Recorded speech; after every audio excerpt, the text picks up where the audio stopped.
Saya pengen tahu dulu dong, ini ngomong-ngomong yang sudah hadir di sini dari kota mana aja? Boleh tahu? Boleh mungkin di chat aja ditulis ini ada yang dari mana aja. Masya Allah, ada yang dari Samarinda. Saya ada yang dari Malang. Saya juga kangen sama Batu ya. Saya ke Batu sebelum pandemi, Masya Allah ya. Oke, Bogor, Alhamdulillah. Garut, oke, Tangerang. Oh iya nih ada Teh Irma dari Garut ya yang habis honeymoon. Honeymoon terus-terusan. Gitu. Masya Allah, ada juga dari Pekanbaru. Papua berarti sekarang jam 6 dong. Ini ya. Ada yang dari Sorong, Papua. Masya Allah, alhamdulillahirabbil alamin. Palembang juga ada Wongki Togalo. Nah iya ini dulu kalau misalkan saya pulang biasanya juga saya sampai ke Pelaju nih. Di daerah pertahanan itu di situ. Oke, bahkan ada juga Singgelilah nih ya sepertinya. Bahkan ada juga Singgelilah nih yang hadir di sini ya. Miss Ayu. Oke, alhamdulillah apapun itu ayah bunda sekalian. Jadi pastikan ya bagi Anda nih kalau misalkan apa namanya nyimak sama pasangan bakal lebih optimal banget. Jadi Miss Ayu tolong pastikan tampilnya nyimaknya bareng sama pasangan. Oke? Miss Ayu. Aduh. Gak di mana-mana nih katanya Miss Ayu. Ya, oke, kalau begitu alhamdulillah di hadapan kita juga sudah hadir. Saya akan langsung tampilkan, saya akan langsung hadirkan ke hadapan ayah bunda sekalian. Inilah guru kami, Pak Indra Noveldi. Pada Pak Indra, Assalamualaikum warahmatullahi wabarakatuh. Waalaikumsalam warahmatullahi wabarakatuh. Alhamdulillah. Apa kabar Pak Indra? Alhamdulillah. Wah, ini mukanya kelihatan fresh banget nih. Berarti saya tadi ngelihat lari udah jauh aja, Pak. Aduh, ya Allah. Bulan kemarin saya kompor ini lari. Pak, kok ketinggalan? Sekarang saya ketinggalan jauh ini langsung.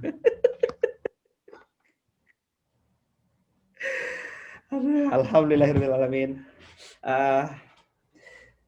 Ini Pak, jadi hari ini kebetulan saya ngajak teman-teman ini Sakinah Lovers ini jadi adalah ayah bunda yang senantiasa nyiapin buku Sakinah untuk anak-anak gitu ya karena memang pasti concernnya adalah masalah pengasuhan gitu.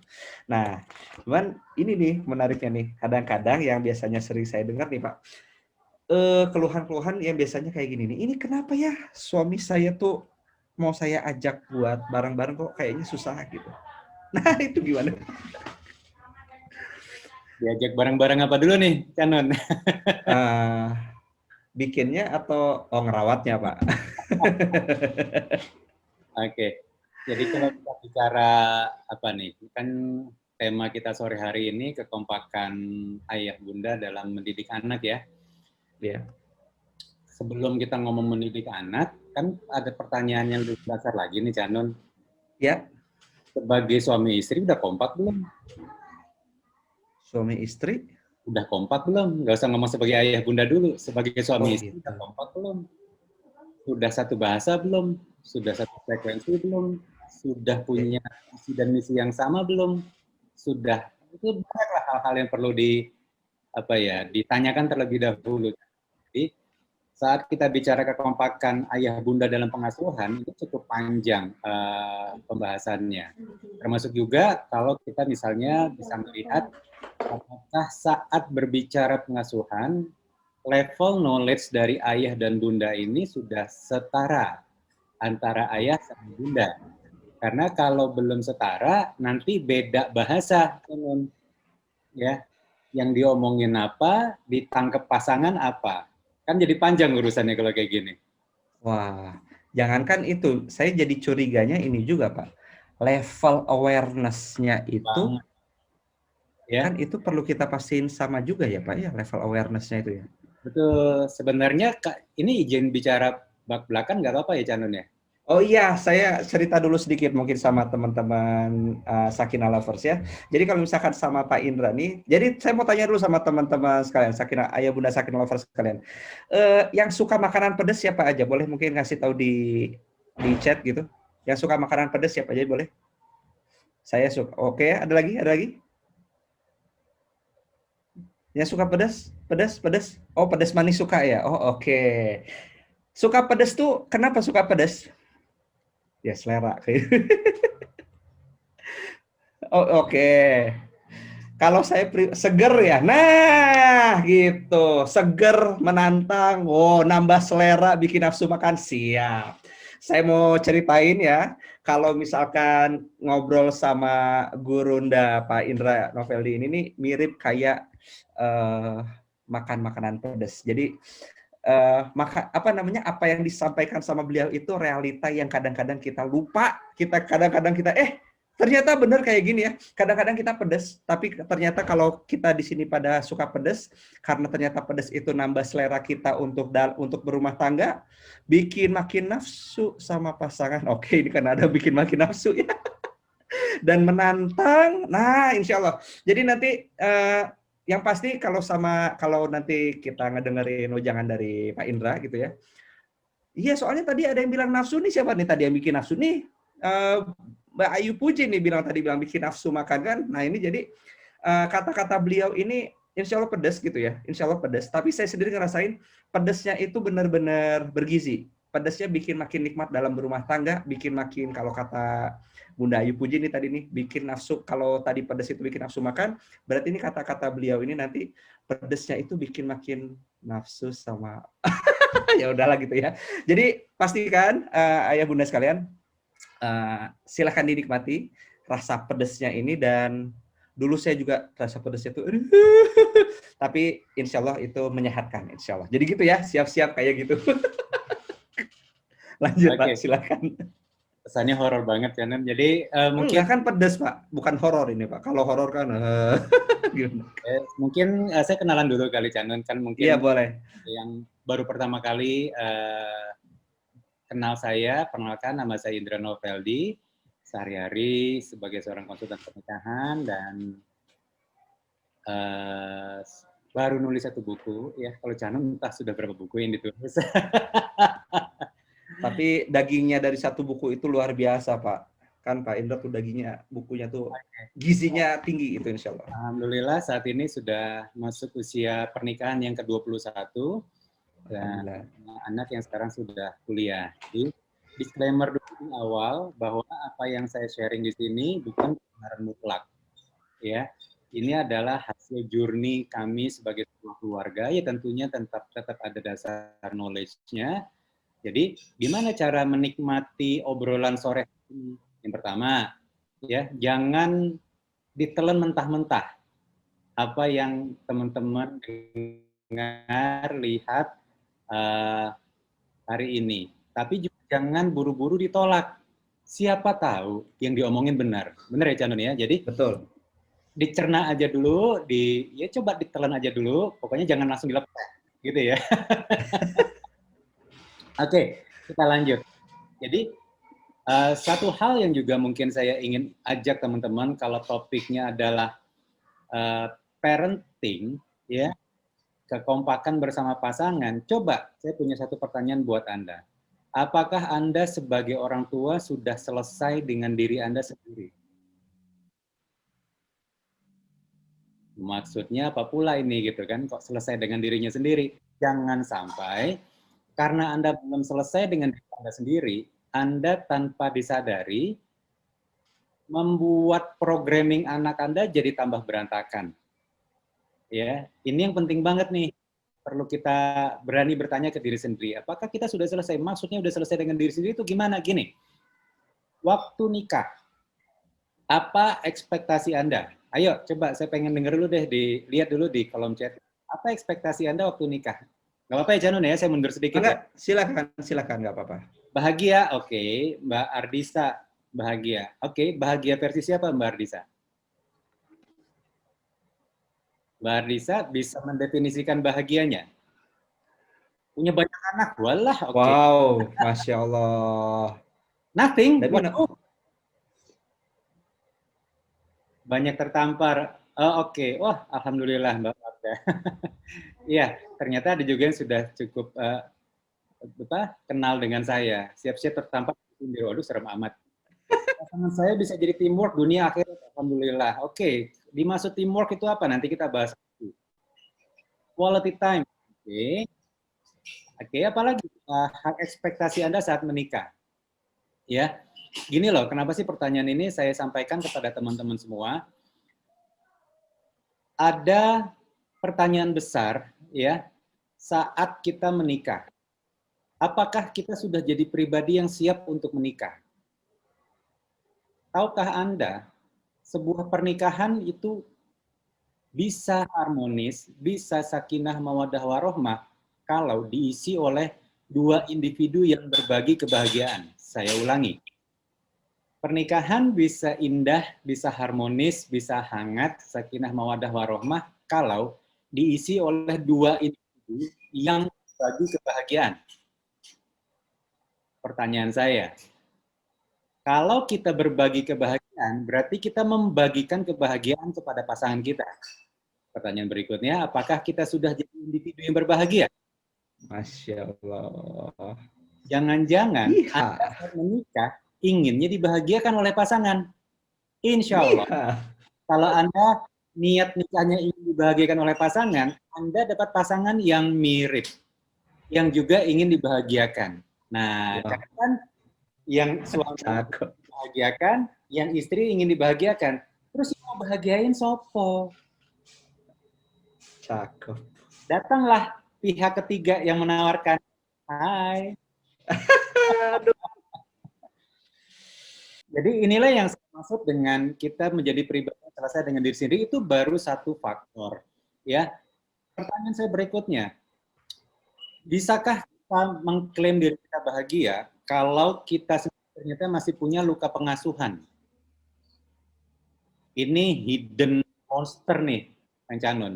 Ya, hidden monster yang bisa membuat apa ya, gempa bumi luar biasa dalam sebuah kehidupan pernikahan. Yes, betul. Pertanyaan berikutnya lagi, Pak dari tadi nanya dulu, ya kagak apa-apa, habis nggak ada yang mau nanya gue nanya terus. Jadi, apakah saat menikah, Anda sudah ngeh, Anda punya luka pengasuhan atau tidak? Yakin Anda nggak punya luka pengasuhan? Sedikit bocoran nih, lebih dari 90% klien yang saya bantu saat konseling, itu punya luka pengasuhan yang bersangkutan seringkali belum sadar. Atau jadi batuk, Pak. Jadi batuk, Pak. Atau terlalu over PD, merasa sudah. Kalau saya ngelihatnya sederhana aja, kalau memang sudah, lo ngapain ketemu gue, bener nggak? Jadi, di sini kita perlu berani melakukan audit ke diri sendiri, teman-teman semua. Ini saya lihat kan masih pasangan muda semua nih rata-rata. Nggak ada kan yang usia pernikahannya 20 tahun? Ada? Belum ada yang usia pernikahannya 20 tahun, berarti masih rata-rata masih pada pasangan muda. Nah, OTW 7 tahun, oke. Ya, sekarang ada yang sudah 12 tahun, oke, belum 10 tahun, skip. Pertanyaan saya buat teman-teman semua. Kalau teman-teman menjalani kehidupan pernikahan masih terus dengan membawa luka pengasuhan, saya tuh suka mengibaratkan teman-teman tuh kemana-mana nyeret septic tank. Nyeret septic tank emosi. Sehebat apapun teman-teman berusaha membungkus, secantik apapun teman-teman berusaha mengemasnya, tetap septic tank. Ngomong-ngomong tahu ya septic tank itu apa ya? Tempat berkumpulnya, tempat pembuangan kita. Pak, emang kita punya septic tank? Kalau Anda punya luka pengasuhan, Anda punya septic tank emosi yang luar biasa besar. Pertanyaan berikutnya lagi, sudahkah Anda pernah secara sengaja menguras septic tank emosi Anda? Oke, kalau ternyata belum, wah Mbak Siti Mulyani 20 tahun, sip, tos-tosan kita ya. Nah, kalau Anda belum pernah secara sengaja nguras septic tank emosi, kabar kurang baik buat Anda adalah Anda akan melakukan serah terima septic tank tersebut kepada anak Anda. Jadi mau teori parenting seperti apapun yang Anda sudah pelajari, selama Anda belum beres terhadap diri Anda sendiri, selama Anda belum beresin itu luka pengasuhan, luka batin Anda, itu cuman akan jadi tataran wacana doang, Canun. Ya. Jadi ujung-ujungnya Anda tanpa disadari mewariskan handover tongkat estafet sebuah septic tank yang busuk, bau, bernanah kepada anak Anda. Itu dulu, Kang Canun, mungkin untuk pembukanya. Monggo. Ini jadi speechless ini. Jadi ingat waktu dulu Pak, 10 tahun yang lalu ya. Saya nyerahin 10 tahun yang lalu ya Allah, saya nyerahin naskah buku gitu. Naskah buku yang bukunya itu kami Kami launch ketika akad nikah kan. Ini tuh yang cukup unik tuh, aduh Pak, Masya Allah ya. Saya coba share ke beberapa yang lain tuh, biasanya tuh kayak dapat feedbacknya feedback positif gitu. Hanya Bapak pada saat itu satu-satunya yang bilang, bentar, kok ini gue ngerasa naskahnya terlalu banyak emosi negatif ya? What?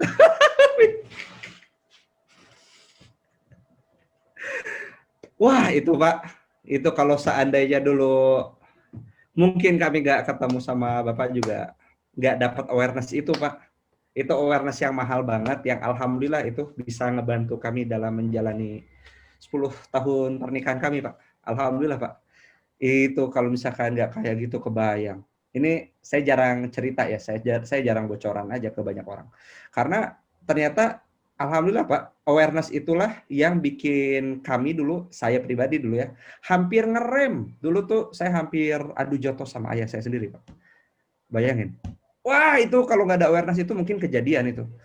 Dan wah itu pernah juga tuh sampai kabur dari rumah, itu pernah kejadian sama kami dan itu jadi kerasa banget Pak, itu masalah septic tank itu Pak. Dan memang, oh ternyata saya belum beres sama diri sendiri, tapi alhamdulillahnya di awal-awal pernikahan itu, ya alhamdulillah saya di realize gitu, awareness itu yang Bapak tanam ke saya, jadi kami bisa move gitu Pak, alhamdulillah. Alhamdulillah, jadi ikut merinding Canun ya. Allah pertemukan kita, ya. Ya. Sekarang Canun sudah menyentuh hidup banyak orang. Ya, Kalau sekarang giliran teman-teman semua nih yang sekarang sedang menyimak, inginkah menjadi saluran berkat buat banyak orang di lingkungan teman-teman semua. Dan itu hanya bisa terjadi kalau teman-teman sudah mempraktekkan di dalam kehidupan pribadi.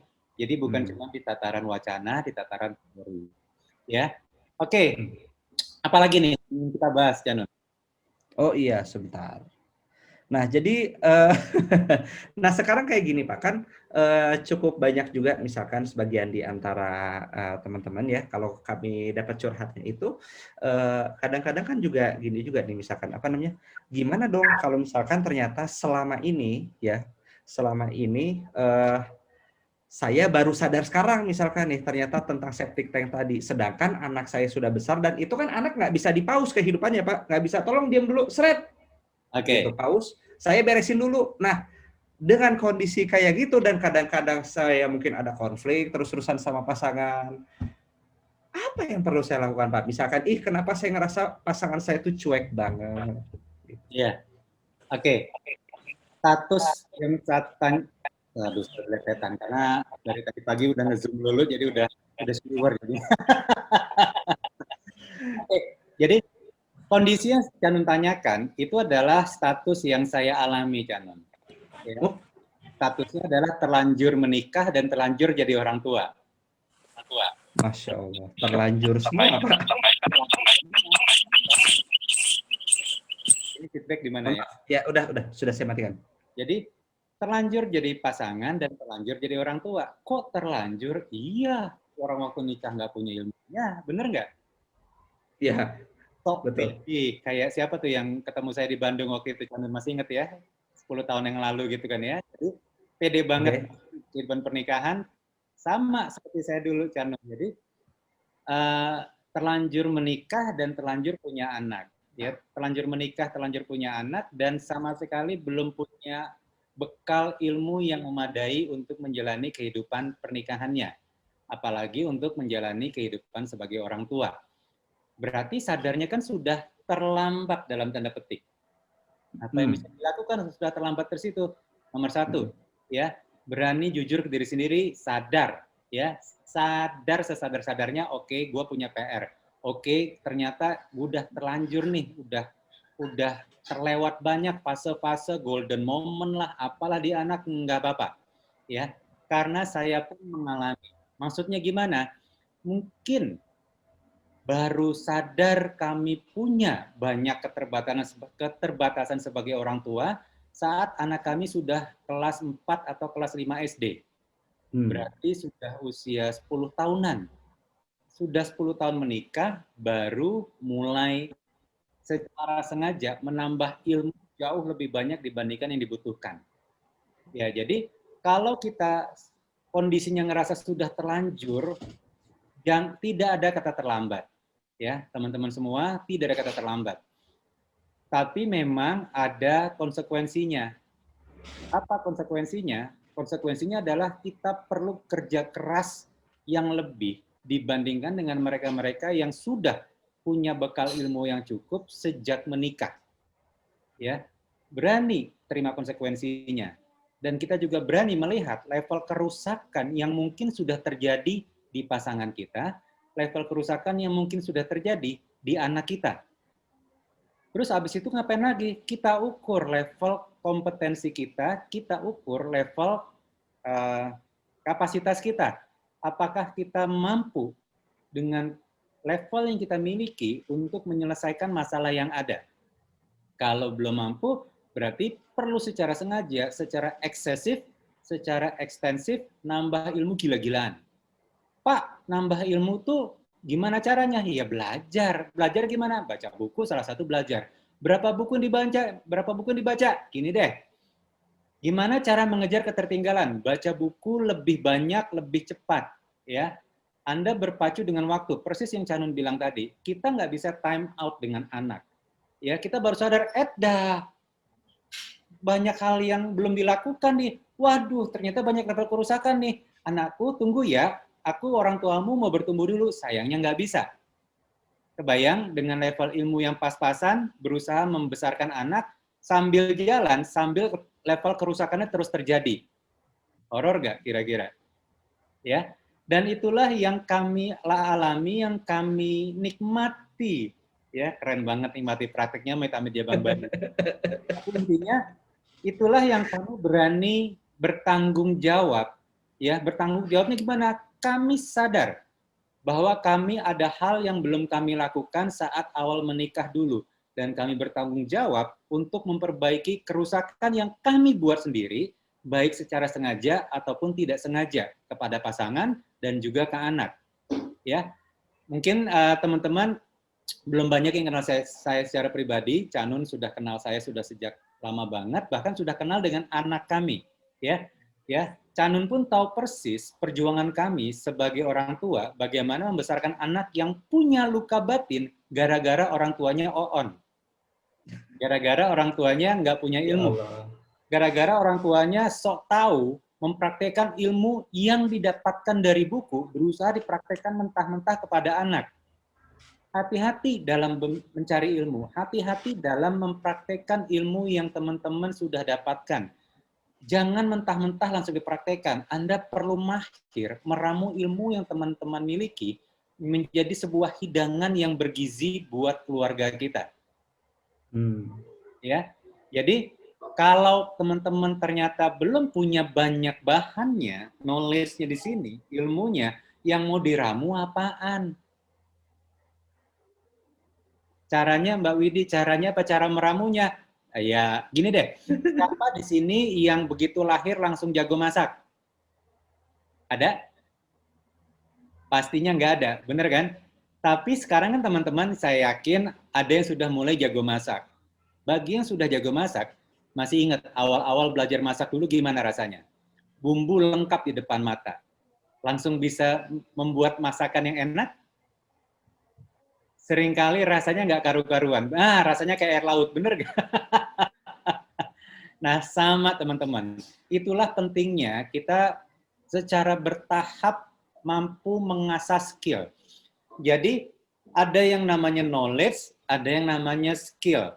Nambah ilmu, belajar, baca buku, ya berguru kepada Kang Canun, berguru dengan mentor-mentor yang lain, itu nambah ilmu. Oke? Apakah otomatis ilmu ini langsung bisa bermanfaat buat kita? Belum tentu. sampai kita secara sengaja mempraktekkan ilmu yang kita miliki, ya, berulang-ulang sampai ketemu format yang paling tepat buat kita, itulah yang namanya knowledge, skill, sesuatu yang terus-menerus diasah. Knowledge yang dipraktekkan secara berulang-ulang lama-lama menjadi sebuah keahlian. Sayangnya dalam prakteknya, saat kita praktek, siapakah korban percobaan kita? Pasangan. Pasangan sama anak, benar nggak? Ya, Kalau betul. teman-teman nggak ingin terjadi level kerusakan yang lebih besar, cepat-cepat cari mentor, ya, sehingga teman-teman bisa melakukan percepatan dan teman-teman bisa menghindari kesalahan-kesalahan yang tidak perlu. Mungkin itu dulu, Canun. Iya betul. Ini saya kerasa banget nih memang karena cukup unik ya karena Pak Indra ini adalah mentor pernikahan kami. Jadi lucu juga memang, tapi dipikir-pikir kan lucu juga ya kok pernikahan perlu mentor? Ya memang benar demikian teman-teman sekalian. Saya sendiri juga beberapa kali ketemu kok sama banyak orang yang bilang kayak gini kurang lebih kan. Saya tuh tahu pernikahan harmonis itu perlu komunikasi. Tapi gimana sih ngomong sama pasangan kok saya nggak berhasil-berhasil gitu. Itu kan sering banget terjadi ya Pak ya, misalkan memang hal yang seperti itu. Dan bahkan juga misalkan kayak tadi Pak, misalkan kalau misalkan kondisi tadi adalah kondisi yang sebutlah kita tadi telat, berarti kan kita perlu perlu mempercepat ya. Salah satu cara mempercepat itu adalah dengan perlunya mentor. Nah sekarang kondisinya kan kayak gini juga nih Pak. Ada beberapa yang masuk tuh bisa kayak gini. Gimana mau melakukan perbaikan? Katanya pernikahan itu harus saling kan, saling apa. Tapi kok sekarang seolah-olah saya berjuang sendiri, diajak pasangan buat belajar nggak mau tuh. Seolah-olah saya aja sendiri ini kok kayaknya nggak guna gitu. Nah itu gimana Pak? Anda salah berguru dapat the power of saling gitu ya. Dalam sebuah relationship, jangan pernah menggunakan konsep saling. Tidak ada kata saling. You do it. Anda yang melakukan. Loh, tapi kan ini kan tentang berdua Pak, bersama Pak, nggak ada urusan, ya. Terus keenakan dia dong tuh kan, mulai hitung-hitungan, ya. Ini mindset yang perlu dicuci dulu. Canun, tolong titip ya para teman-teman, ada 120 orang di sini, tolong dicuci dulu nih mindsetnya. Kalau masih terus-menerus pakai prinsip transaksional dalam membangun relationship dengan pasangan, jangan harap Anda mampu kompak dalam melakukan parenting. Oke? Jadi gini, anak sekarang lebih cerdas dari Anda. Terus, anak sekarang menurut Anda, mempan gitu diceramain, dikasih khotbah? Nggak mempan. Anak sekarang butuh yang namanya teladan. Pertanyaan saya, sudahkah Anda berdua layak dijadikan teladan oleh anak Anda? Nggak usah ngomong canggih-canggih teknik parenting deh. Anda dulu berdua, sudahkah menjadi teladan buat anak Anda? Sudahkah di mata mereka, mereka melihat akhlak orang tuanya? Sudahkah mereka melihat akhlak seorang suami kepada istri? Sudahkah mereka melihat akhlak seorang istri kepada suami? Nggak usah ngomong teori yang canggih-canggih. Itu dulu pertanyaannya. Atau pertanyaan berikutnya lagi, kalau memang benar Anda sayang kepada anak Anda, berarti Anda siap hari ini untuk ditiru 100% oleh anak Anda, semua perilaku Anda. Anda siap? Anda siap kalau saat anak Anda dewasa nanti, mereka meniru copy-paste 100% dari yang Anda lakukan? Siapkah Anda di masa tua Anda melihat anak Anda mengulang persis kisah kehidupan Anda saat ini? Semoga habis ini saya tidak dimusuhin oleh 128 orang. Masya Allah. Enggak Pak, ini kan ayam geprek Pak. Ayam geprek saya juga suka, pedas Pak. Pedas sih, kadang-kadang bikin nangis pedas. Tapi insya Allah ini gizinya, vitamin C-nya kan tinggi di cabai itu. Canun, sebelum lupa, saya boleh share satu screen aja ya? Oh silakan Pak, saya udah jadi co-host Bapak. Oke. Teman-teman, saya share screen ini. Tahukah Anda, sebagai orang tua, minimal ada 4 kompetensi yang perlu Anda miliki. Anda perlu melakukan coaching, Anda mampu melakukan counseling, Anda mampu melakukan mentoring, dan Anda perlu menjadi seorang terapis buat pasangan Anda dan buat anak Anda. Pertanyaan saya, siapa di ruangan ini yang sudah punya kompetensi ini semua? Ada? Insya Allah ini memang yang saya pelajarin 10 tahun terakhir ini memang ini Pak. Alhamdulillah. Ya, baru Kanun yang angkat tangan. Yang lain? Kan katanya pengen jadi orang tua terbaik. Ya ini, silahkan. 5 sama pendidikan agama dan agama Isda nih. Senin agama. Selasa tema 6 olahraga, Rabu Mohon maaf. Itu nah. Ini nanya atau gimana? Kayaknya kepencet tadi. Oke. Jadi di sini adalah skill-skill yang perlu dimiliki. Kita perlu mampu melakukan coaching kepada pasangan kita, mampu melakukan counseling, mentoring, dan terapis. Itu udah banyak tangan, Canun, sebelum kita lanjut. Oh, ya. Masya Allah. Ada Mbak Mufida, Mbak Mada pada angkat tangan, mungkin ingin bertanya. Oh iya, silakan kalau ada yang mau bertanya, Mbak Mufida ya. Boleh voice chat-nya silakan dibuka aja. Unmute aja silakan. Open mic aja. Ya. Ntar saya ask to unmute ya. Silakan Mbak Mufida.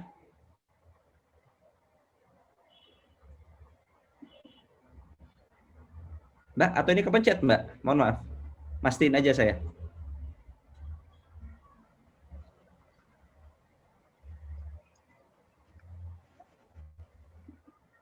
Kayaknya kepencet sepertinya ya. Kepencet nggak apa-apa ya. Oke.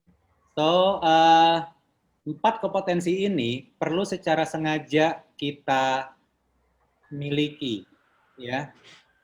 Jangan sampai Anda gagal mengenali apa yang terjadi di pasangan Anda gagal mengenali apa yang terjadi di anak Anda.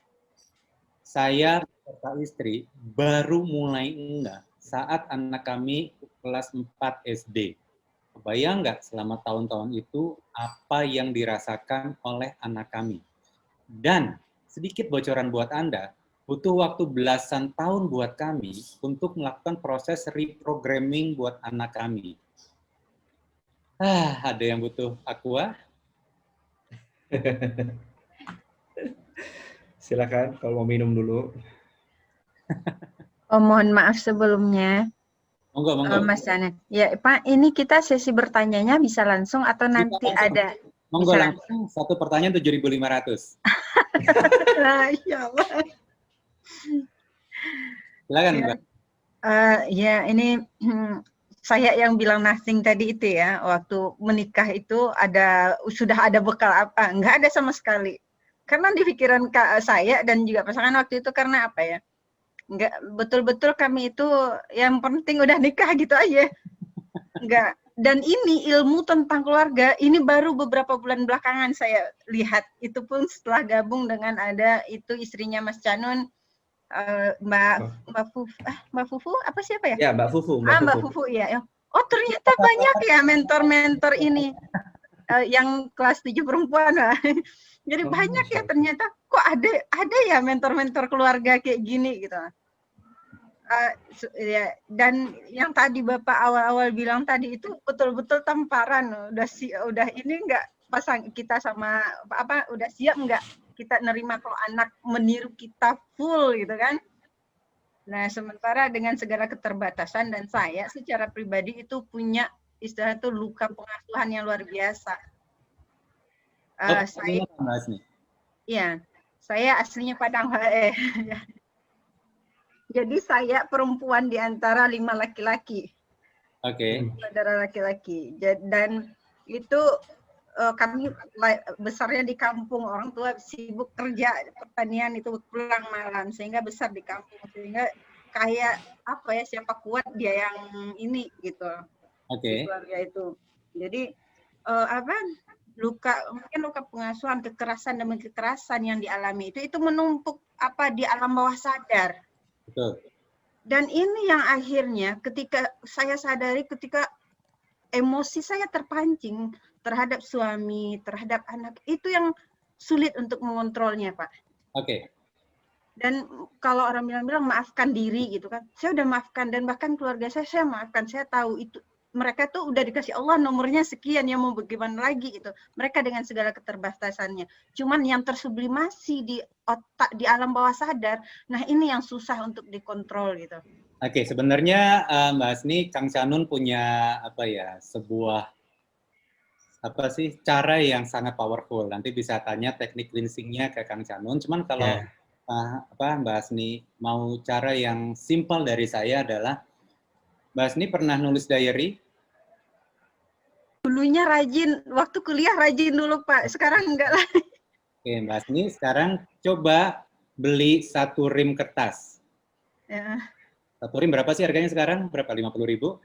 Kertas banyak di rumah Pak. Oke, kenapa saya bilang kertas bukan buku? Jadi gini, Mbak Asni ambil kertas, ya, terus tulis surat yang ditujukan kepada orang tua.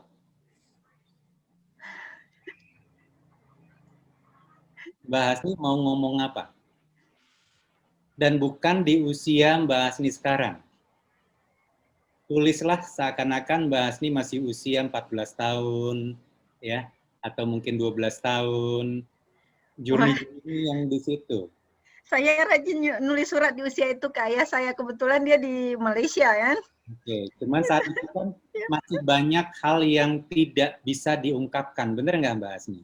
Iya benar. Sekarang kalau boleh diizinkan untuk bisa mencurahkan semua apa yang Mbak Hasni rasakan, pengen ngomong apa ke orang tua? Terus jangan dikirim. Kan tujuannya nguras septic tank. Iya. Masa septic tank dilempar lagi ke orang tua? Oke, tujuannya cuma nguras ya. Kuras septic tank. Jadi tulis surat kepada yang diinginkan. Terus berapa banyak? Enggak tahu. Sebanyak-banyaknya. Bener nggak? Mungkin ingin tulis surat kepada ayah atau pengen tulis surat kepada ibu. Atau kepada siapapun pihak yang dirasa pernah membuat luka dalam diri kita. Ungkapkan semuanya. Kekecewaan, kesedihan, kemarahan. Ya. Muntahin semuanya di surat tersebut. Oke? Jangan disisain. Kalau ke suami gimana, Mbak Safitri? Tulis juga surat buat suami, tapi jangan dikirim. Jadi habis tulis surat, disobek. Jangan bandel. Ya. Habis tulis surat nih. Perang dunia banget. Jangan sampai teman-teman salah eksekusi. Habis tulis surat, jangan dibaca. Nggak boleh dibaca. Emang kalau habis pup di pagi hari dilihat hasilnya, lucu juga gitu, enggak kan? Jijai ya tuh Pak. Canun bilang jijai, tapi banyak yang habis nulis dibaca lagi. Canun itu kan septic pup. Iya. Dibaca ulang, lucu gitu kan, toyor sekalian gitu kan. Ya, jangan badung, oke? Begitu selesai, jangan dibaca, langsung sobek. Karena kalau tidak disobek, bisa jadi fitnah. Kebaca sama orang lain. Bener nggak? Betul. Terus kalau kita baca ulang, boro-boro sembuh, lukanya jadi semakin kuat. Nah, bagi para kaum penikmat penderitaan, ini agak sulit nih. Penikmat penderitaan. Ini maksudnya apa ya, Pak? Ini hobi banget nih. Aduh, gue sedih, tapi dibaca. Aduh, gue sedih, tapi dibaca. Aduh, gue sedih, dibaca terus. Anda menikmati penderitaan, tahu nggak sih? Terus habis itu lebay curhat kemana-mana. Lu nyobek melukai sendiri, terus curhat kemana-mana ya. Jadi teman-teman semua habis nulis, jangan dibaca, langsung disobek. Dan nggak perlu ngomong, misalnya nulis surat kepada suami nih, gue baru nulis surat, gue sobek tentang lu, nggak usah juga. Ya, tujuannya buang sampah. Tujuannya kuras septic tank, bukan untuk deklarasi betapa aku punya luka batin dan kamu harus tahu aku sedang berjuang untuk membersihkan lukaku. Ngapain? Oke, Mbak Asni semoga ngebantu ya. Nah, Oke, insya Allah dicoba Pak. satu cara terapi. Ada cara kedua, bagi yang punya daya khayal tinggi. Ya, ini namanya teknik kursi kosong. Ya, Ya. gimana caranya? Duduk, taruh satu kursi depan Anda, bayangkan sosok yang Anda lagi ingin ajak ngobrol. Misalnya mengajak ngobrol siapa? Ayah. Oke, bayangkan ayah duduk di depan Anda, terus Anda sampaikan semua yang ingin Anda sampaikan. Nah, terus ada pertanyaan, Pak, kalau saya pengen teriak gimana? Teriaklah. Loh, nanti didengar satpam. Makanya waktu teriak pakai bantal, cerdas dikit. Oh, nah gitu kan. Jadi yang penting kan energinya keluar. Energi yang nggak positifnya itu bisa tersalurkan. Oke? Kurang lebih gitu Mbak Asni. Cukup ngebantu? Alhamdulillah, insya Allah sangat membantu. Terima kasih Pak. Sama-sama. Ya, alhamdulillah. Jadi kalau saya boleh nambahin satu lagi setelah mungkin tadi Mbak Hasni tadi sudah melakukan itu, mungkin satu penutupnya ini buat saya kepake banget nih. Satu pertanyaan penutupnya adalah coba ngobrol sama diri sendiri, tanya sama diri sendiri. Allah itu sesekali ngasih yang terbaik, kadang-kadang ngasih yang terbaik, atau selalu ngasih yang terbaik. Nah, itu ya kira-kira. Wah, itu dalam kan? Ya. Karena ternyata setelah itu yang saya pelajari Pak ya, setelah misalkan ternyata kita sudah betul-betul acceptance itu kita betul-betul ngerasain ya Allah kan selalu ngasih yang terbaik, tidak pernah zolim sama hambanya kan. Nah, jadi pasti kejadian-kejadian masa lalu itu ada hikmah di balik itu gitu. Dan kita nggak bisa dapat hikmah ya kalau itu. Acceptance. Gimana? Topik yang teman-teman saya yakin masih betul. Jadi planet. Betul. Teman-teman semua, ada satu kata yang bisa membuat hidup kita bisa berubah sangat besar, yang bisa merubah arah hidup kita, namanya acceptance. Berhentilah mempertanyakan mengapa hal ini terjadi di saya. Mengapa aku harus mengalami ini semua. Karena Anda mungkin tidak akan pernah ketemu jawabannya. Benar nggak, Canun? Toh sudah kejadian juga. Apalagi kalau sampai ngomong, mengapa aku harus mengalami ini semua? Terus kalau Allah jawab, kenapa enggak? Ayo, mau jawab apaan? Benar ya? Jadi ada satu kata yang namanya acceptance, di mana teman-teman perlu belajar ya menerima apa yang sudah terjadi. Tapi belajar menerima apa yang sudah terjadi tidak sama dengan pasrah berdiam diri. Oke, misalnya tadi Mbak Asni, ya dibesarkan dari orang tua yang seperti itu. Pilihan lainnya apa? Nggak mau nerima apa yang sudah terjadi, itu udah kejadian kok. Benar nggak Mbak Asni? Ya, benar. Terimalah bahwa itu sebuah journey dalam hidup kita yang memang Allah takdirkan terjadi. Pertanyaan berikutnya, kita mau memaknainya seperti apa? Apakah kita mau memaknainya secara menjadi pribadi yang tidak berdaya, atau kita memaknainya menjadi pribadi yang lebih berdaya? Ya, karena di luar sana mungkin banyak orang yang kondisinya lebih berat dari kita mampu tuh keluar, tapi bahkan bisa bertumbuh dan bisa gemilang. Itulah pentingnya kita punya banyak referensi. Benar nggak? Karena kalau kita nggak punya banyak referensi, kita seringkali tanpa disadari merasa sebagai orang paling malang di muka bumi ini. Ya. Bayang ya? Betul.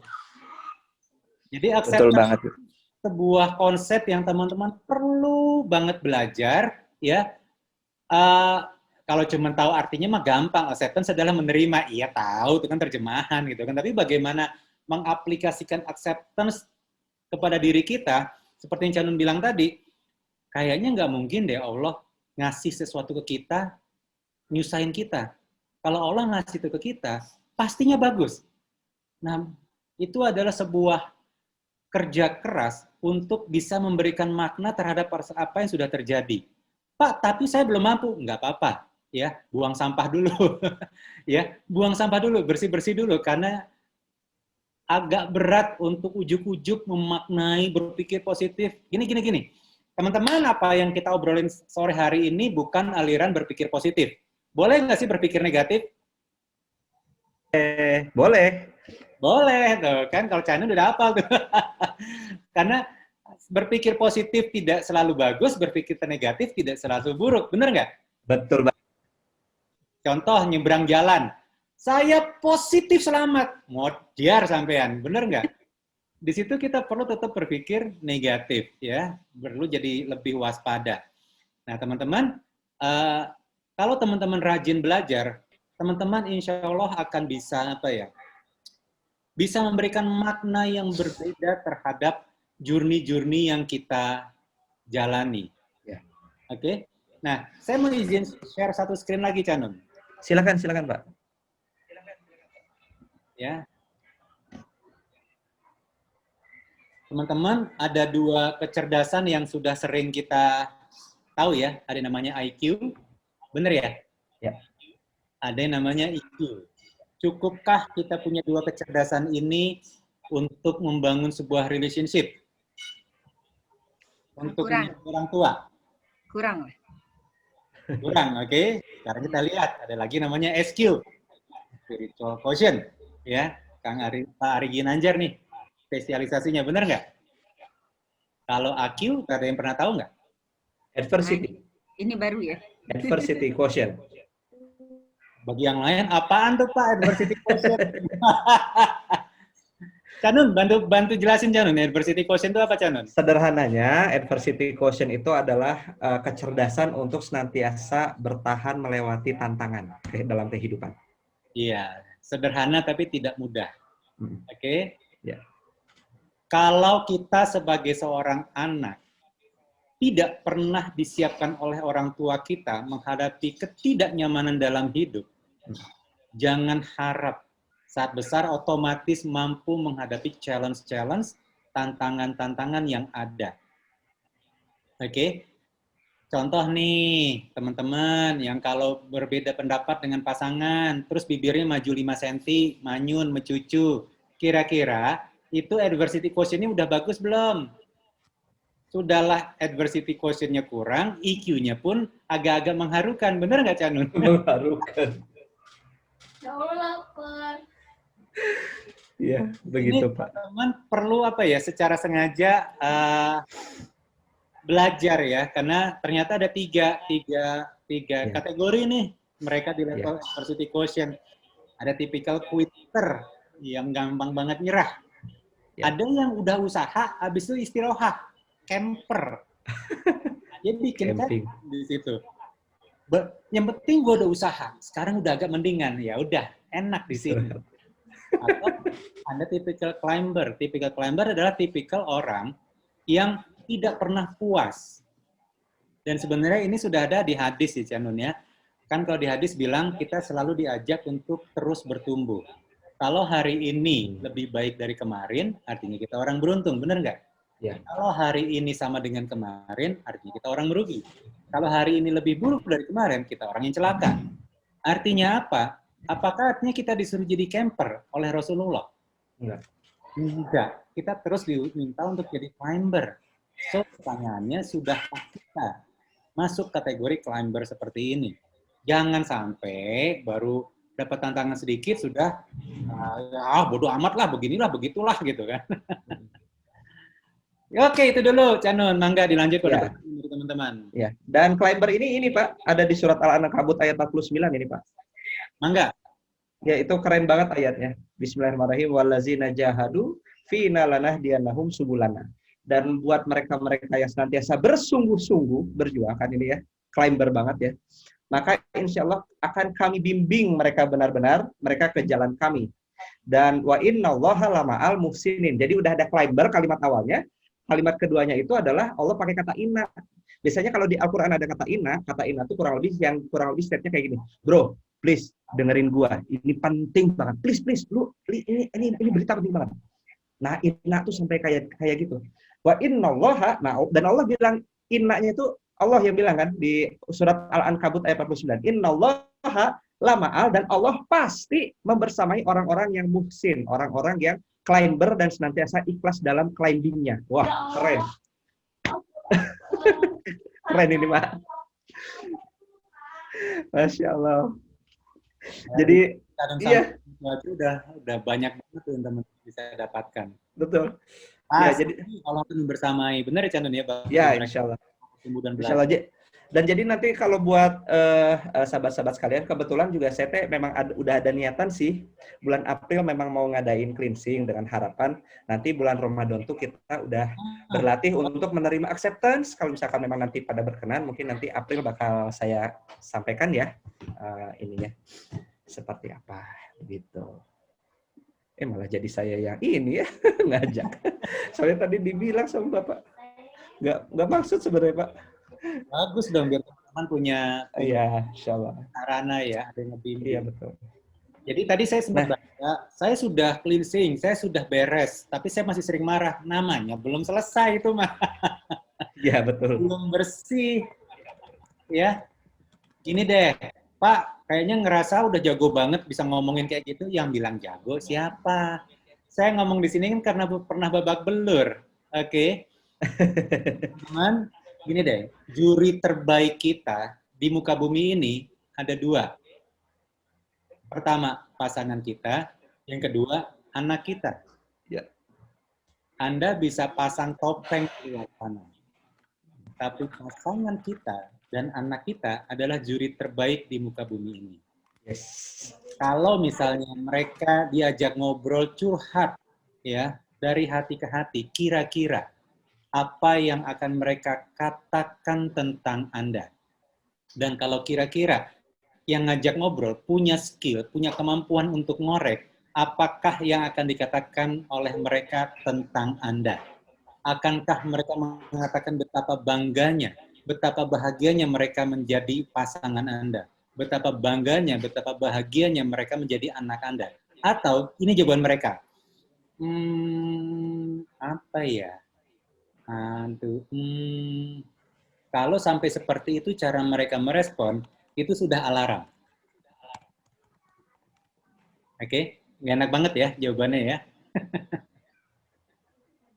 Oke, ada lagi yang mau bertanya silakan. Tadi kalau nggak salah Mbak Hesti mau diskus ya Mbak Hesti, silakan. Mbak Hesti masih on? Sambil nunggu Mbak Hesti, teman-teman. Ya Kang, boleh Kang. Follow IG saya, promosi sedikit Kang Canon. Ya, oh iya, @noveldi ya. @noveldi ya, betul ya Pak ya? Betul, iya. Ya, Instagramnya Pak ya ada di @noveldi, ikutin aja, insya Allah. Monggo ada yang bertanya silakan. Tadi silakan Ya, Kang. Mbak Hesti.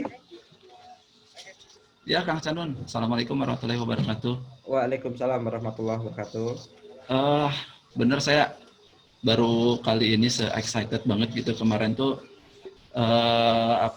saya lihat di Instagram, entah itu postingan Kang Canun atau Teh Pupu.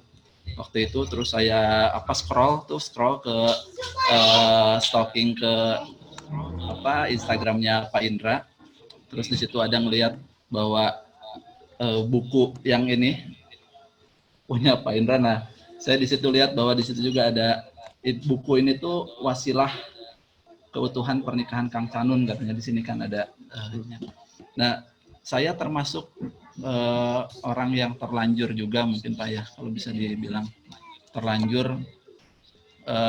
Saya waktu itu memang siap, saya untuk nikah saya siap. Begitu istri, waktu itu masih calon istri saya bilang, Bapak mau ketemu, ya saya siap, saya bilang. Saya siap untuk nikah, tapi saya belum siap untuk mempersiapkan menjadi orang tua. Waktu itu akhirnya selama hampir 7 tahun sekarang ini kami menerapkan pola asuh warisan dari orang tua kita masing-masing. Seperti itu yang memang saya rasa itu sudah menjadi rata-rata keluarga baru, kita menerapkan pola asuh dari orang tua kita. Nah akhirnya ya alhamdulillah pola asuh yang baik-baik kita terima, karena jujur dari pola asuh saya dan istri itu beda jauh gitu. Saya sering bilang, setelah kemarin saya dikasih kesempatan sama Allah untuk berdua selama 1 bulan di rumah, akhirnya kami banyak ngobrol, kami berdua mengkonsepkan kembali apa sih tujuan hidup kita, tujuan nikah gitu kan, kenapa, apa tujuan kita keluarga itu.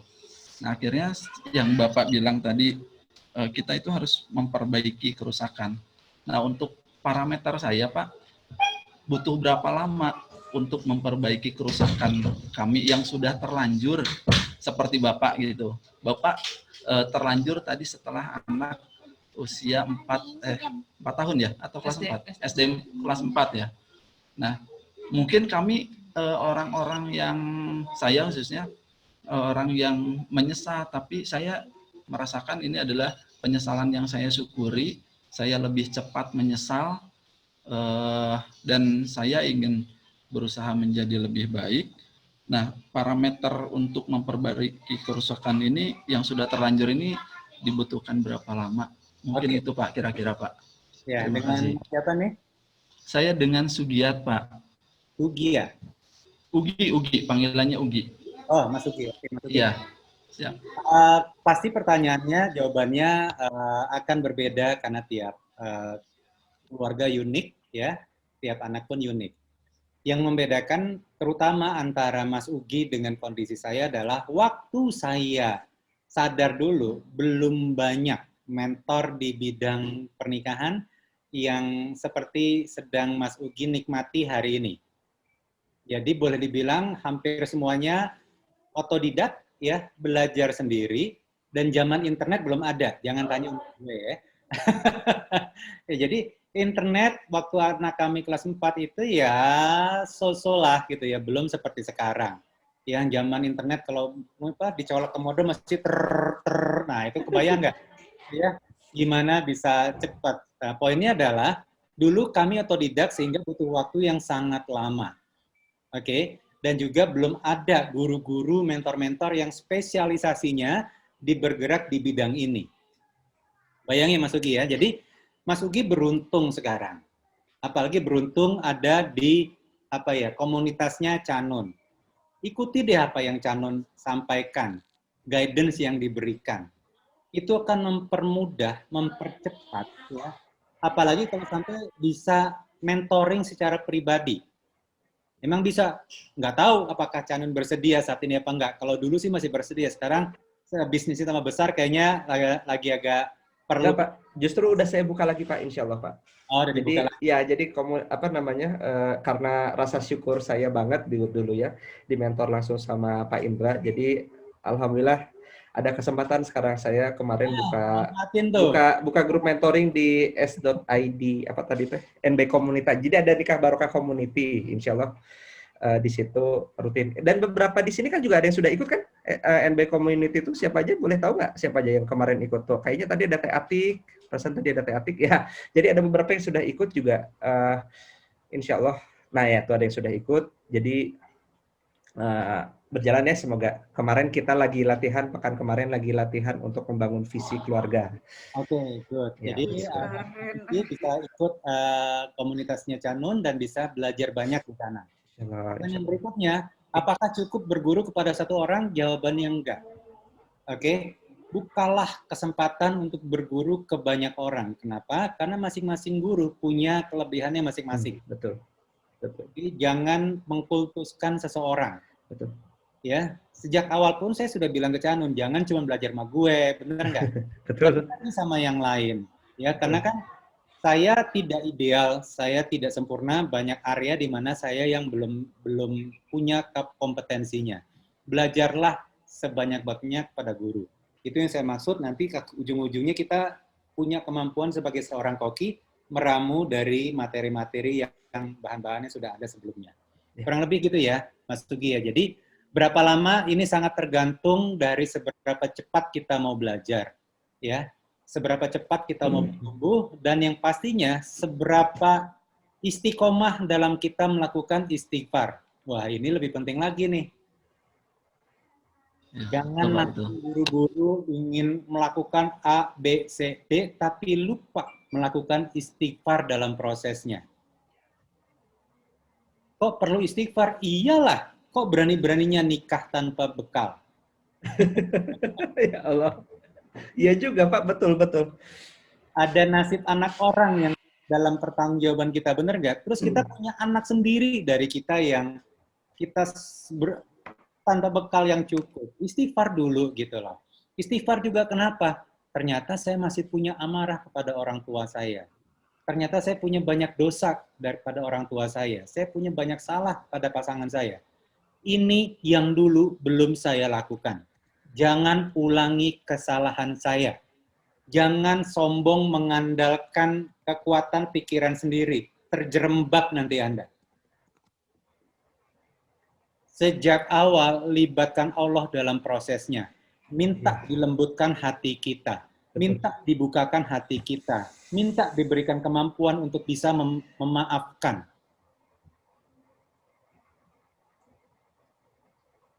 Oke, kurang lebih gitu ya, Mas Ugi ya. Insya Allah.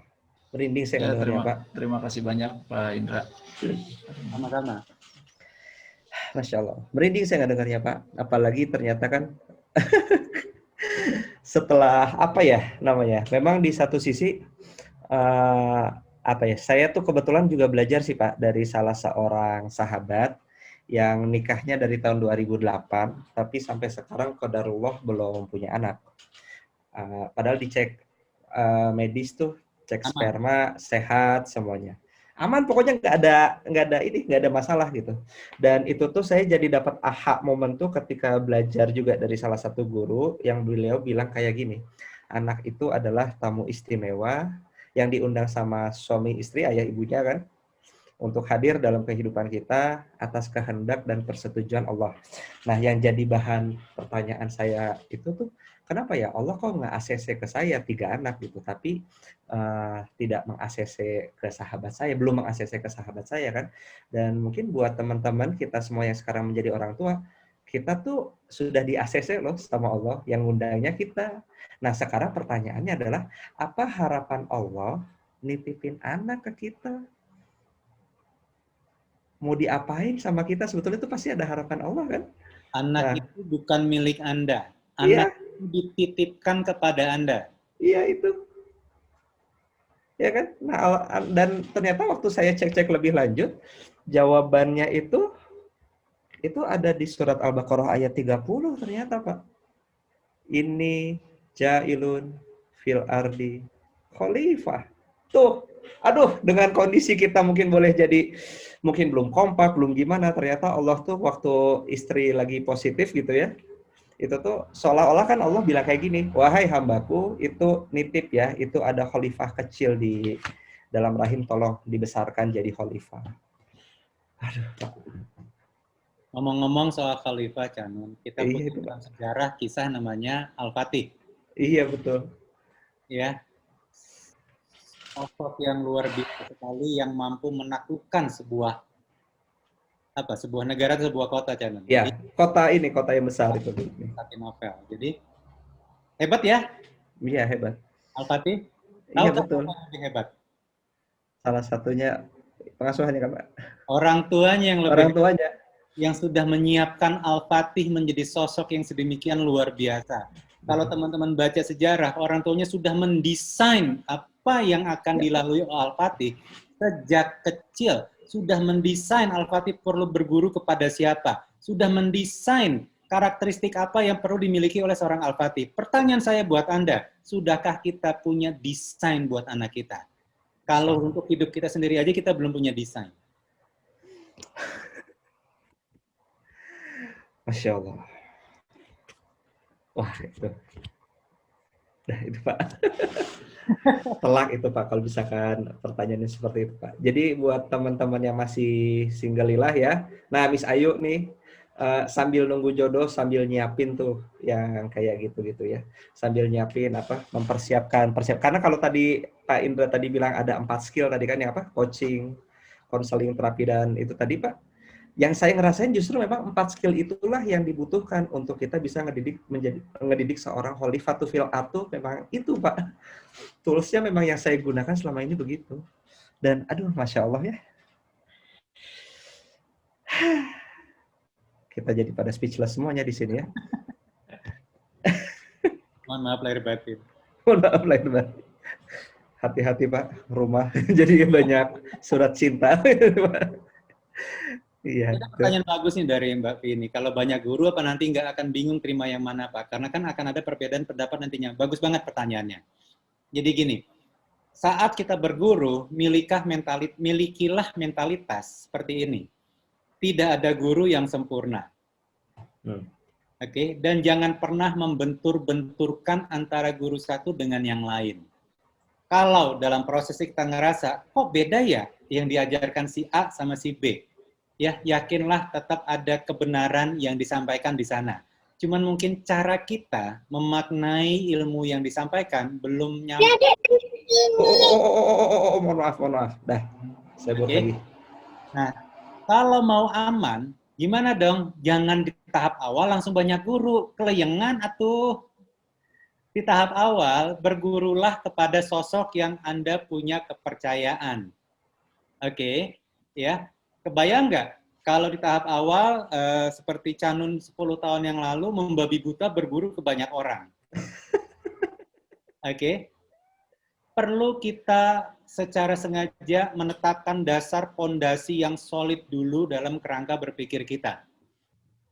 Perlu kita memilih belief yang pas dulu dalam kehidupan kita. Kalau kita sudah bisa seperti itu, insya Allah kita lebih aman dalam berguru kemanapun. Jadi kita nggak kebingungan, Pak, taunya pondasi solid dari mana? Banyak baca buku. Ya kok muter-muter? Ya emang gitu, prosesnya gimana dong?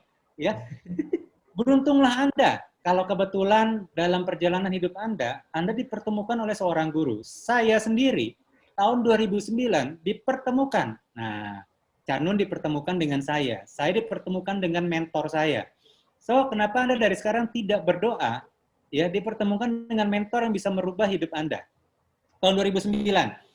Saat itu, seorang Indra adalah sosok yang punya kesombongan intelektual. Ya, karena sempat jadi somebody di kantor dulu, ya pokoknya oke lah seperti itu. Terus, di perjalanan hidup, saya dipertemukan oleh sosok yang tidak terkenal, ya. Sekarang pun dia tetap tidak terkenal, tapi saya tiap ngobrol sama, waktu awal-awal dulu, tahun 2009 ngobrol sama dia, saya kayak lagi dengerin orang ngomong bahasa alien. Ini orang ngomong apa toh? Kok yang diomongin berat banget? Nggak ada satupun yang bikin gue mudeng. Ya, pokoknya tentang ngomong ngerubah belief, ngerubah mindset, bahkan ditanya Mas Indra itu siapa, nah puyeng nggak?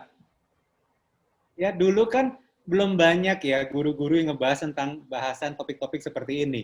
Dan ditanyakan pertanyaan-pertanyaan yang sangat fundamental yang membuat kita terpaksa untuk melakukan inner journey dalam diri kita. Mulai mempertanyakan tujuan saya hidup di muka bumi ini apa? Saya dalam menjalani peran sebagai khalifah ini perlu punya fondasi seperti apa, kerangka berpikir seperti apa yang perlu kita miliki. Banyaklah hal-hal seperti itu. Oke, so teman-teman berdoalah Allah pertemukan Anda dengan sosok guru. Ya, Pak, tapi kan bayar, ya modal loh gitu kan. Mendingan mana trial and error sendiri semuanya, ya, atau Anda dapat bantuan yang bisa mempercepat dan mempermudah journey Anda. Ya, kurang lebih seperti itu ya, Mbak Vini ya. Di tahap awal jangan langsung banyak guru. Kalau banyak buku boleh nggak? Boleh. Tapi kalau langsung banyak guru, takutnya Anda yang kebingungan. Nah, kebetulan Anda sudah ada di ruangan ini bersama Canun, bergurulah kepada Canun. Belajarlah kepada Canun. Sharing Pak, saya teman sharing. Teman sharing ini Mas saya Pak. Ini ada pertanyaan dari Mbak Ita nih, Canun. Assalamualaikum. Boleh. Bismillah mau bertanya, bagaimana mengatasi pola asuh berbeda sama pasangan? Saya belajar parenting ke sana sini, tapi pasangan masih bertahan dengan cara pengasuhan warisan orang tua dengan alasan mereka sudah berpengalaman. Dari pertanyaan ini, tahu nggak masalah Anda di mana? Bukan masalahnya di parenting. Anda belum nyambung berdua. Anda punya masalah sebagai suami istri. Oke, Mbak Ita. PR-nya lebih mundur lagi, bukan di urusan parenting. Lu berdua belum beres. Punya banyak PR. Beresin dulu itunya. Samakan dulu bahasanya. Samakan dulu frekuensinya. Samakan dulu visinya. Ya, baru boleh ngomong soal topik parenting. Kalau sampai detik ini, suami belum mau mendengarkan Anda, berarti di mata suami, Anda belum menjadi sosok yang layak untuk dia dengar. Saya ulangi. Kalau saat ini Anda merasa, kok pasangan gue belum mau dengerin gue, lebih mau dengerin orang lain, berarti di mata pasangan Anda belum menjadi sosok yang layak untuk dia dengar. perjuangan Anda adalah bagaimana bisa menjadi sosok yang layak didengar oleh pasangan, bukan teriak-teriak minta didengarkan. Sebutir berlian tidak perlu teriak-teriak minta dihargai, karena tahu dirinya berharga. Batu koral akan terus-terus minta dihargai. Aku tuh nggak butuh banyak, tolong hargai aku. Bagi yang masih mengatakan seperti itu, deep down ini saat dia tahu dirinya tidak berharga.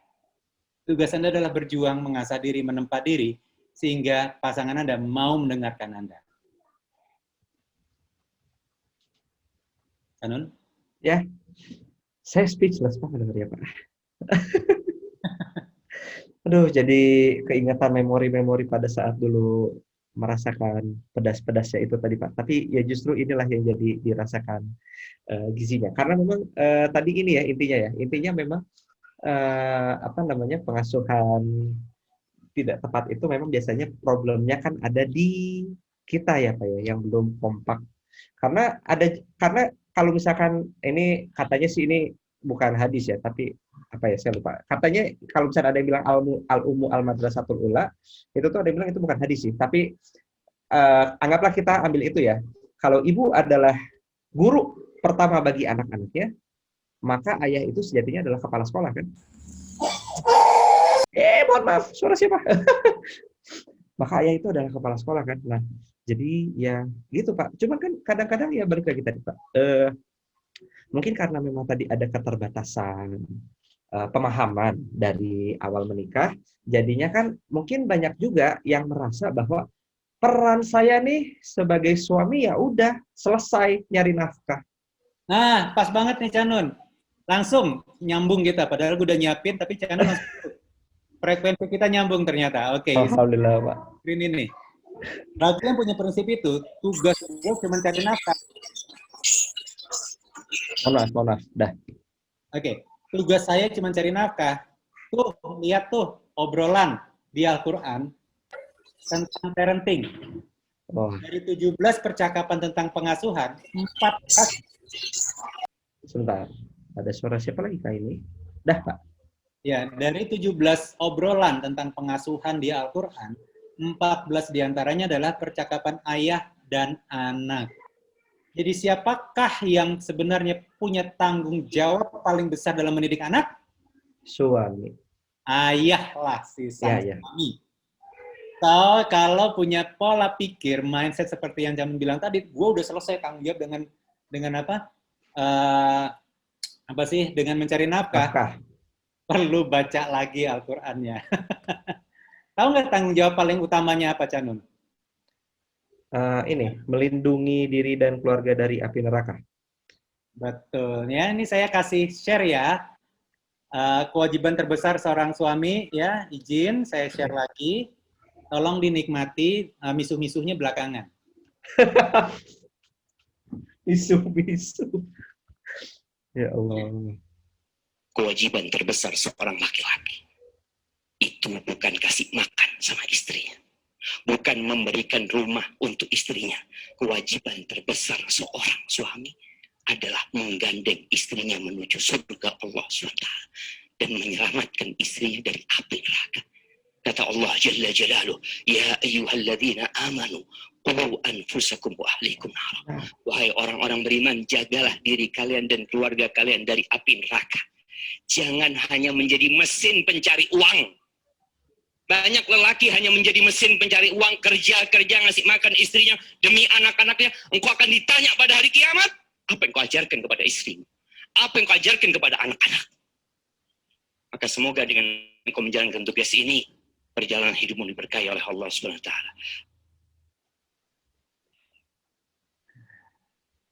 Ini komen. Tiap dengerin videonya Ustaz Syafiq ini pengen nangis rasanya. Kewajiban. Karena kita punya tanggung jawab yang luar biasa berat sebagai seorang laki-laki. Peliharalah dirimu dan keluargamu dari api neraka. Gimana memelihara mereka? Kita sendiri aja belum tentu bisa selamat. Benar nggak, Canun? Iya betul. Mana kita bisa memelihara anak istri kita kalau kita nggak tahu ilmunya? Jadi menuntut ilmu, nambah ilmu, itu bukan sebuah opsi lagi ternyata. Benar nggak? Menjadi sebuah mandatori. Gimana cara kita bisa membimbing mereka? Gimana cara kita bisa ngajak mereka? Ngobrol aja masih nggak didengerin. Ya Allah. Berarti masalahnya bukan tentang apa yang Anda sampaikan, tapi masalahnya ada dua. Bagaimana cara menyampaikan, dan ada yang lebih fundamental lagi. Anda siapa di mata mereka? Mentang-mentang pulang pengajian, terus Anda sok-sok ceramah, diketawain. Ya, banyak nih cerita. Saya yakin Canun juga udah sering dengar. Begitu ikut pengajian, ceritanya langsung pengen praktek di rumah. Alih-alih omongan Anda dengar, keluarga Anda sebel sama Anda. Apa kabarnya lu kemarin kemana aja gitu kan? Kok sekarang sok-sok suci, sok-sok ngajak-ngajak. Ya, ini deh, semakin berilmu kita, keluarga kita harusnya menjadi manusia pertama yang paling menikmati itu. Menikmatinya gimana? Dia sangat nyaman dengan kita. Dia menikmati pertumbuhan pribadi kita. Dia menikmati yang the best dari kita. Lah, kalau kita ngomong nggak didengerin, artinya di mata mereka kita belum menjadi pribadi yang menyenangkan. Menjadi pribadi yang ingin dia dengar. Contoh Rasulullah. Sejak awal, siapa yang tidak suka Rasulullah? Ayo. Usia belasan tahun, para kepala suku di sana sudah suka. Benar nggak, Canun? Betul banget. Sudah jadi pribadi yang luar biasa. Lovable. Punya integritas. Ya, mudah disukai. Pertanyaan saya buat Anda. Sudah berapa persen kita mengarah ke sana? Jangan sampai di luar sana, di luar rumah, Anda menjadi sosok yang orang-orang sangat suka kepada Anda, mereka menunggu-nunggu kehadiran Anda, tapi di rumah, keluarga Anda malah resah, malah gerah kepada Anda. Mungkin itu, Canun. Masya Allah. Bahkan saya juga jadi keingetan, Pak. Salah satu pesan guru saya juga bilang hal yang senada. Gitu. Beliau bilang, kata-katanya agak pedas sih, tapi semoga pedasnya balik lagi ya. Ini vitamin C-nya semoga banyak. Beliau bilang kayak gini, Pak. Kalau suami hanya berpikir nyari tugasnya selesai hanya dengan nyari makan, dengan nyari tempat tinggal kemudian selesai gitu ya, maka mohon maaf kalau kata-katanya agak sedikit kasar. Apa bedanya dengan memelihara hewan peliharaan kalau kayak gitu? Yes. Masya Allah. Aduh, ini saya jadi banyak reflektif banget nih. Tapi sahabat-sahabat sekalian, waktu kita juga ada keterbatasan ya. 17.24 sekarang. Aduh, Masya Allah. Kalau begitu, gimana Pak? Mau satu lagi atau bagaimana kayaknya Pak? Boleh, satu pertanyaan lagi. Live dong, live dong. Ya tuh, silakan. Hai. Hai, siapa tuh hai? Hai. Siapa yang bertanya? Saya lagi. Oh, Mbak Asni lagi, oke. Menang Enggak, banyak. ada tadi yang slide awal itu tentang kapasitas kita ya, yang ada 4 kapasitas itu, ada coaching, ada mentoring, terapis, itu bisa diterangkan sedikit nggak Pak? Saya pemula dan sangat awam. Waduh, itu panjang pembahasannya Mbak Asni ya, nanti bisa tanya detail ke Canun, tapi intinya gini, kalau kita bahas tentang coaching itu adalah membantu seseorang untuk bisa bertumbuh ke depan, benar ya? Kalau kita ngomong konseling, kita membantu menggali akar masalah, ya, mencari masa lalunya dan membantu deal dengan itu. Kalau mentoring adalah sosok yang bukan cuma coaching, tapi mendampingi dalam setiap langkahnya. Oh, ini kalau sampai dapat mentor mahal banget ini mentor ini, oke? Nah, kalau terapis berarti kita mampu menjadi seorang terapis, ya terapis ngobatin luka batin pasangan kita, ngobatin luka batin anak kita.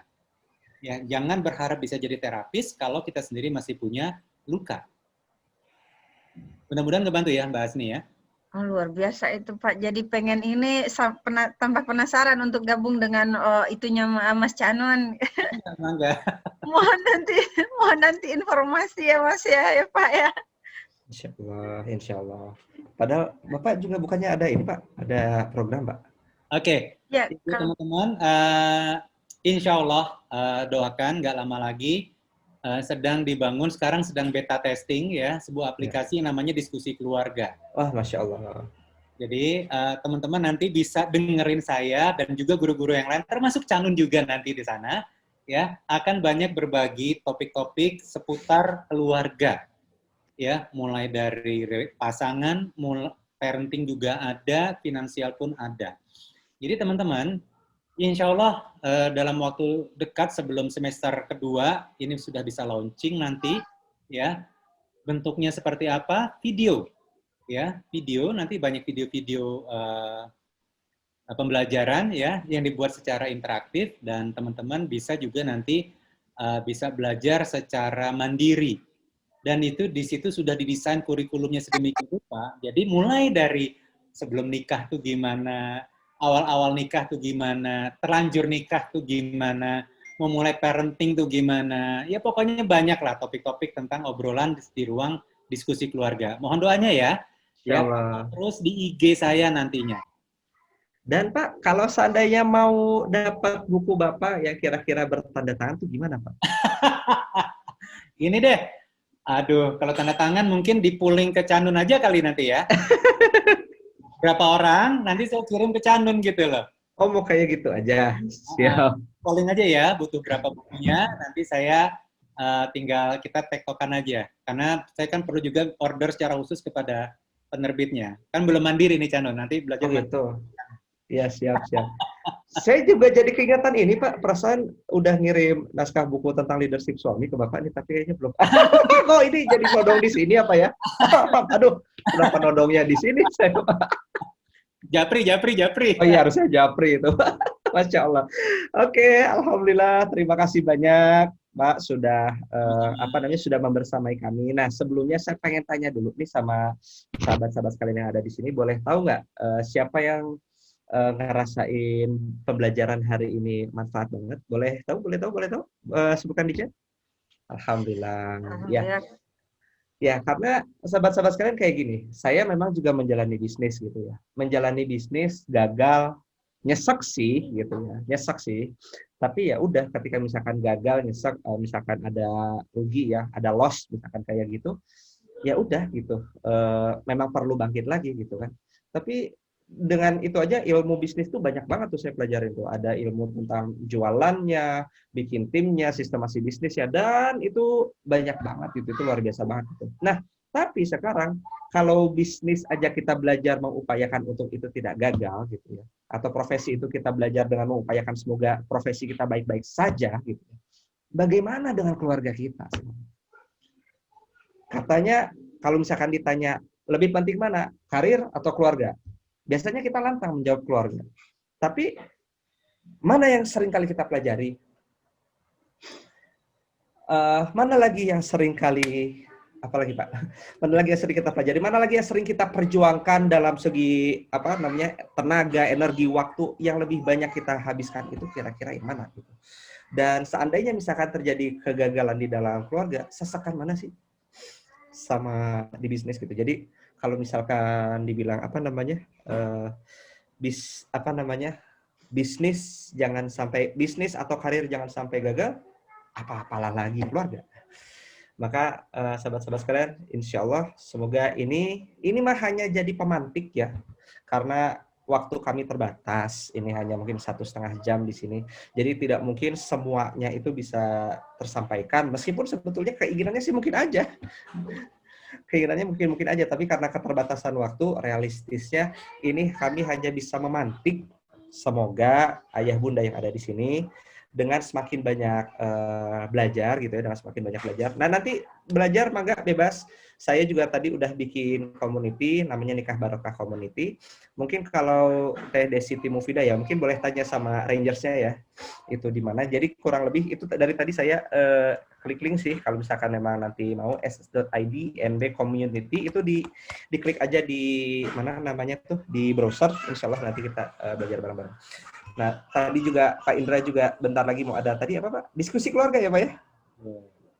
Iya, insyaallah ada diskusi keluarga. Itu silahkan. Penutup Canun sebelum pamit. Ya. Teman-teman semua, mungkin tidak banyak di antara kita yang cukup beruntung dibesarkan oleh orang tua yang punya ilmu cukup, dibesarkan oleh orang tua yang sudah wisdom-nya tinggi. Oke, tidak banyak di antara kita yang cukup beruntung. Tapi pengen nggak kita membuat anak kita beruntung memiliki kita sebagai orang tuanya? Itulah PR kita sebagai orang tua, kita putus mata rantainya, cukup berhenti di kita, ketidakberuntungan ini. Kita kerja keras, berusaha memastikan anak kita beruntung memiliki kita sebagai orang tuanya. Semoga bermanfaat. Ya, terima kasih banyak. Kalau begitu, ayah bunda sekalian, kami tutup sampai sini. Jangan lupa, jangan dulu pulang karena nanti setelah ini saya kembalikan ke MC. Katanya sih mau ada door prize. Tapi dari kami cukup sekian. Kami pamit undur diri. Terima kasih banyak, Pak Indra. Semoga kebaikan-kebaikan yang sudah diberikan, ilmu yang sudah diberikan itu bisa menjadi jariah yang mengalir terus-terusan untuk Pak Indra. Sekian dari kami. Wassalamualaikum warahmatullahi wabarakatuh.